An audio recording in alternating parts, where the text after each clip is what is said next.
அண்மை செய்தி நியூஸ் தமிழ் செய்தி எதிரொலியாக அங்கன்வாடி பள்ளி திறக்கப்பட்டிருக்கிறது. குழந்தைகளை ரேஷன் கடை முன்பு வைத்து பாடம் நடத்தி வந்தனர்.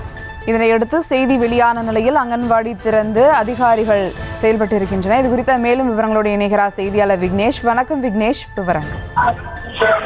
சுபா, தேனி மாவட்டம் ஆண்டிப்பட்டி அருகே உள்ள அம்மாப்பட்டி கிராமத்தில் கடந்த 2022ஆம் ஆண்டு சுமார் 10 லட்சம் மதிப்பீட்டில் குழந்தைகள் அங்கன்வாடி மையம் கட்டப்பட்டது.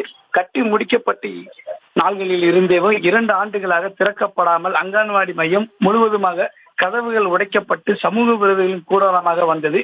இந்த நிலையில் அங்கு பயிலும் குழந்தைகள் அருகே உள்ள இடிந்து விழும் நிலையில் உள்ள ரேஷன் கடை முன்பு நடைபாதையில் வைத்து குழந்தைகளுக்கு உணவு அளிக்கப்பட்டு வந்த நிலையில் நமது நியூஸ் தமிழ் சேனலில் 13ஆம் தேதி 2 ஆண்டுகளாக திறக்கப்படவில்லை என அங்கன்வாடி மையம் குறித்து செய்தி ஒளிபரப்பு செய்யப்பட்டது.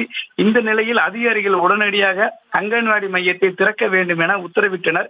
இதையடுத்து அங்கன்வாடி மையத்தின் சேதமடைந்த கதவுகளை சரி செய்து இன்று அங்கன்வாடி மையம் திறக்கப்பட்டு குழந்தைகள் உள்ளே அனுமதிக்கப்பட்டு பாடம் நடத்தி வருகின்றனர். சுபா, விவரங்களுக்கு நன்றி விக்னேஷ். செய்திகளை உடனுக்குடனும் துல்லியமாகவும் தெரிந்து கொள்ள சப்ஸ்கிரைப் பண்ணுங்க.